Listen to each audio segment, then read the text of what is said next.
Acaba de chegar, o Gabinete de Segurança do governo israelense acaba de aprovar a decretação de estado de guerra. Foi o anúncio feito ontem pelo primeiro-ministro israelense, Benjamin Netanyahu, de que Israel declarava guerra ao Hamas e agora veio a aprovação, a formalização, portanto, pelos órgãos competentes e passa-se formalmente, então, a existir uma guerra entre Israel e o Hamas. Professor Sandro Teixeira Moita também segue conosco aqui, professor da Escola de Comando Estado-Maior do Exército. Professor, o seu colega, também professor Manuel Furriela, falava agora sobre como vai se dar esse apoio a Israel. E o professor dizia que não é necessário o apoio militar propriamente na forma de munições, de recursos de guerra, que isso, muito possivelmente, o exército de Israel já disponha. Concorda com essa análise? Essa ajuda poderia ser talvez com o envio de tropas? Queria que o senhor nos explicasse como poderia ser essa mobilização da comunidade internacional em apoio às forças israelenses. Professor? Bom, Vitor, essa mobilização da comunidade internacional vai ser muito mais no apoio político do que efetivamente material em tropas. Israel possui um dos mais avançados, se não o mais avançado sistema de mobilização. Ontem mesmo a gente viu até o ex-primeiro-ministro de Israel sendo mobilizado, Naftali Bennett, recebendo fardamento, equipamento e armamento para combater.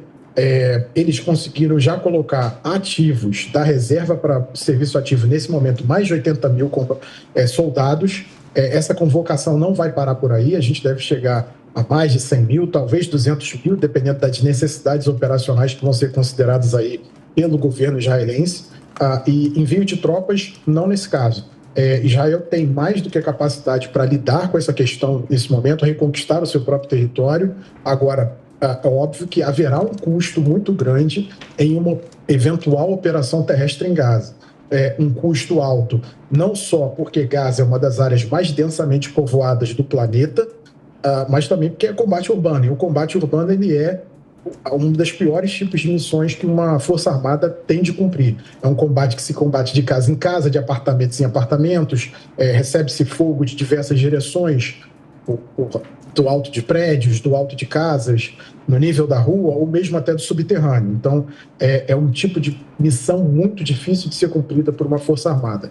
Quanto a esse apoio internacional, ele muito provavelmente se traduzirá na esfera política. E isso vai demonstrar a Israel até onde ela pode ir na esfera militar no uso da força. Israel também não pode arriscar muito o uso da força completamente desmedido, porque ali pode também estar se arriscando os acordos de normalização com os países árabes. E parte uma das possibilidades aventadas para que essa ofensiva do Hamas fosse agora é justamente trazer de volta a questão palestina à centralidade do mundo árabe, porque ela foi muito deixada de lado, e marginalizada nos últimos anos. Os países árabes começaram a abrir caminhos, diálogos com Israel, mesmo que não o reconhecessem, e começou-se essa onda de normalizações, os acordos de Abraão, e agora a gente está no momento da negociação de um acordo decisivo, que seria a normalização entre Israel e a Arábia Saudita, o que poderia abrir as portas para que praticamente todo mundo árabe, a Liga Árabe, reconhecesse Israel como uma nação e reconhecesse como um Estado. Então, muito provavelmente, parte de uma das razões pelas quais o Hamas lançou essa ofensiva nesse momento foi para desestabilizar esse processo, produzir imagens que Israel massacraria os palestinos como povo árabe, e aí isso colocaria os países árabes que mantêm relações ou estão tentando normalizar suas relações com Israel em um lugar ruim, forçando a que esse processo retrocedesse ou nem avançasse. Então, Israel agora tem todo esse cálculo político na visão da sua ação militar. Então, há necessidade de uma resposta dura ao Hamas. Ontem a gente viu o discurso do Benjamin Netanyahu, a gente ouviu o discurso do ministro da Defesa dizendo que a realidade de Gaza vai ser mudada por 50 anos. Então, pode haver uma ocupação? Pode haver uma ocupação. É uma das possibilidades que deve estar sendo analisada agora pelo governo israelense.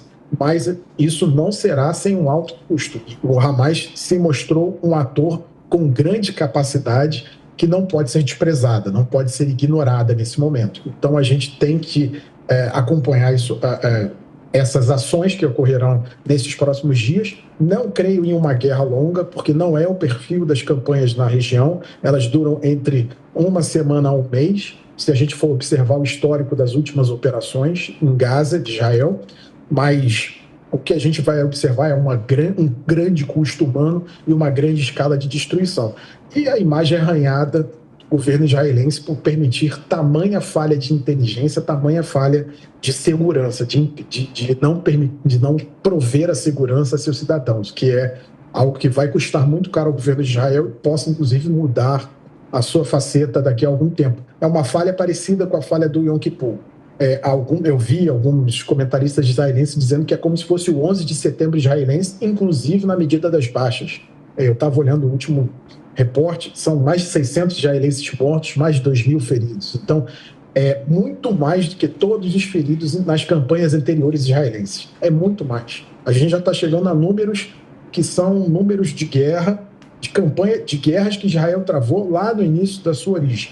Então, isso é uma questão pavorosa para a sociedade israelense que vai ter que ser repensada aí. Toda essa questão desse aparato de segurança, desse aparato militar, muito provavelmente a gente vai ter uma série de reformas nesses setores aí, mais especialmente no setor de segurança e no setor da inteligência. Agora são 10h05. Professor Sandro, eu queria uma explicação sua sobre esse estado de guerra neste momento. Qual que é a diferença do dia de ontem, do início, quando Israel foi atacada, para o dia de hoje? É a resposta de Israel? É o agravamento dessa guerra? Sim, Paula. A gente tem um grande agravamento agora, mas o reconhecimento desse estado de guerra também implica que mais recursos podem ser mobilizados pelo Estado de Israel. Eles podem mobilizar toda a população em armas nesse momento.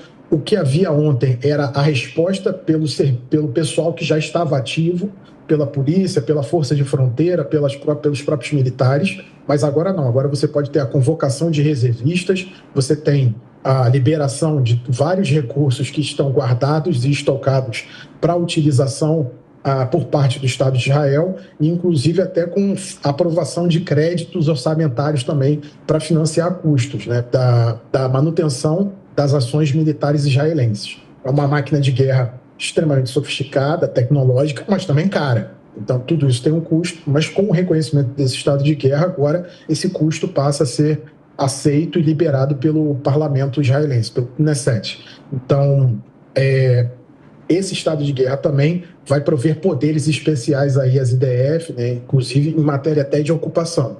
Então, o estabelecimento de governos militares ali em áreas ocupadas e a suspensão de alguns direitos. É como se fosse um estado de guerra em outros países ocidentais. Então, a permissão de toques de recolher, porque isso é uma medida necessária à segurança da própria população israelense agora. Isso é, como se viu ontem, ataques feitos na madrugada por barragens de foguetes palestinos vitimaram dezenas, centenas de israelenses e feriram milhares. Então, é necessário uma série de medidas até para a proteção da própria população israelense nesse sentido.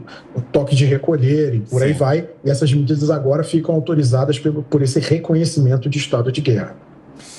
Aí a análise do professor da Escola de Comando e Estado-Maior do Exército, Sandro Teixeira Moita, ao vivo conosco aqui nessa edição do Jornal da Manhã. Obrigado, professor, pela presença, pelos esclarecimentos todos. Bom dia. Obrigado, bom dia a todos. Bom dia. Agora são 10h07.